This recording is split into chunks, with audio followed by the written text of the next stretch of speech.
ካህን ጠመንጃ ቢይዝ ውይ ያሳፍራል። እና ክላሽ ይዘህ ነው ሰላም ለኩልክሙ ምን ክላሽ ይዞ ማለት ነው። ኧረ በጽዳት የማይመስል ነገር ነው። ዛሬ ወንጌል ማላገጫ ሆኗል በእውነት ማለት ማላገጫም መቀለጃም። ስንናገር ሁሉ እኮ የመስበክ ሱስ ኑሮብን የምንናገር እስኪመስል ድረስ ደርሶ ዲያቆን እንደው ቅባ ቅዱስ የሚቀባኝ ፈልጌ ነበር ረፍዷል ደክሞኛል ዝም ብለሽ አይባልም።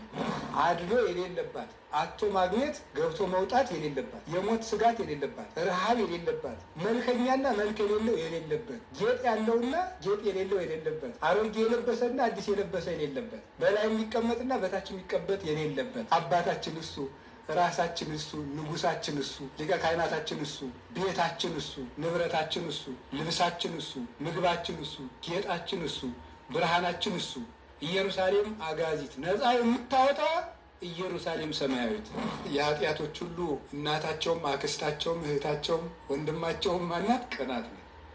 ፈጽሞ ሰዎችን ለመበቀል ማሰብ በሕይወታችን ዘመን ሁሉ ይቅር የማያስብለን ኃጢአት ነው። ሶስት ነገር ብናደርግ ቂም ይለቀናል እያስባል የድሮ ኃጢአታችን እግዚአብሔር ዛሬም ቢሆን የምንሰራውን እያወጣ በዚህ በካባችን በቀሚሳችን በእናንተም በነጠላችሁ ቢጽፈው ኑሮ ማን ቁሞ ሊያስቀድስ ይችላል? ስትጸልዩ እኮ ጌታችን ሆይ ብላችሁ ጸልዩ ማለትን ትቶ አባታችን ሆይ ብላችሁ ጸልዩ ያለን የበደልነው በደል ያጠፋነው ጥፋት ብዙ ስለሆነ አሁንም ተገብቶን በፊቱ የቆምን ስላልሆነ ጥቅም ያለን ሰዎችም ስላይደለም እግዚአብሔር እንዲምረን በምህረት አይኑ እንዲመለከተን ይቅር እንዲለን እንዲራራልን እግዚአብሔር ሆይ ምህረትህን ስጠን፣ እግዚአብሔር ሆይ ራራል እዘንልን እባክህ። እኛ ለራሳችን እንኳን መሆን ያቃትን ፍጡሮች ለራሳችን እንኳን የማይረባንን የምናስብና የማይረባንን የምናደርግ ሰዎች ነው። የራሳችን ጠላትም ራሳችን ሆነን እያጠፋን ነው።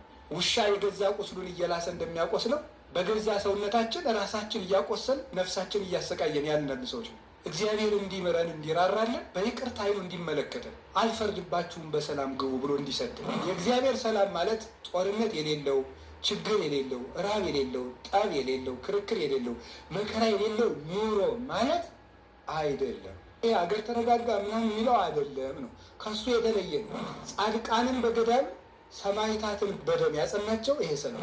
አንዱ ለውሻ ይጣላል፣ አንዱ ለአንበሳ ይጣላል፣ አንዱ በእሳት ይጠበሳል፣ አንዱ በእንጨት ይሰቀላል፣ አንዱ በመንኮራኩር ይፈጫል። በዚያ ሁሉ ጸዋትወ መከራ ጸንተው እንዲኖሩ ያደርጋቸው።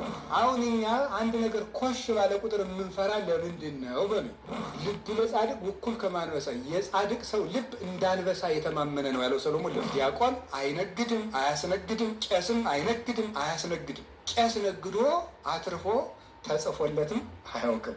በአፍም በመጣፍ